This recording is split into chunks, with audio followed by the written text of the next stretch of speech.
सांगतात जेणेकरून आपल्याला आठवतं माझ्याकडून असा दोष घडला असेल का। कारण की मनुष्याची प्रवृत्ती अशी आहे की झालेली चूक मी चुकलो असं म्हणण्याची आपली प्रवृत्तीच नाही। आपण नेहमी म्हणतो की माझी काही चूकच नाही, म्हणजे आपण असं कधी म्हणतच नाही की होय माझी चूक झाली। परंतु आज जो विधी आपण करणार आहोत यामध्ये आपल्याला असं म्हणायचं आहे की माझी चूक झालेली आहे आणि हे आपल्याला बोलायचं आहे गुरूंना निमित्त करून परमेश्वराला।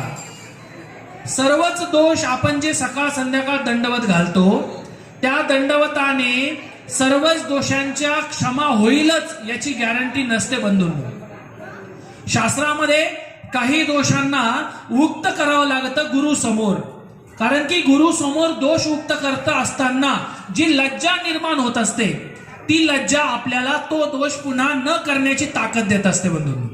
आणि अशी ताकद मिळवण्यासाठी अशी लज्जा उत्पन्न करून घेण्यासाठी आपल्याला हा प्रायश्चित्त विधी खूप वेळा करावा लागत असतो। कारण की जीव सर्व दोषाचं काय आहे, आळ आहे।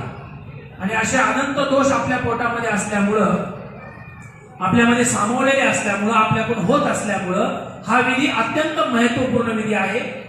आता हा विधी म्हणजे गंमत चम्मतचा विधी नाहीये, चला चला चला चला प्रायश्चित करायला चला, हा काय इव्हेंट नाहीये बंधूंनो। आपल्याला आता तुम्ही जे बसलेले आहात प्रायश्चितासाठी शांत बसायचंय।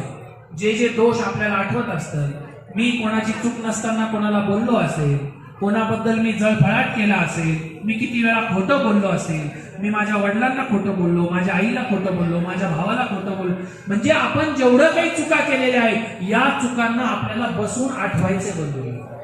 कारण की ते आठवल्यानंतर जेव्हा इथं दंडवताची प्रक्रिया चालू होईल तेव्हा तुमच्या मनामध्ये दुःख निर्माण झालं पाहिजे। अरे परमेश्वरा मी तुझ्या प्रेमाला पात्रच नाहीये ही भावना जेव्हा आपल्याला निर्माण होईल तेव्हा ईश्वर भेटीची आर्त आपल्याला निर्माण होऊ शकते बंधू। आणि हे अर्थ निर्माण होण्यासाठी ओला गुण खूप महत्वाचा आहे।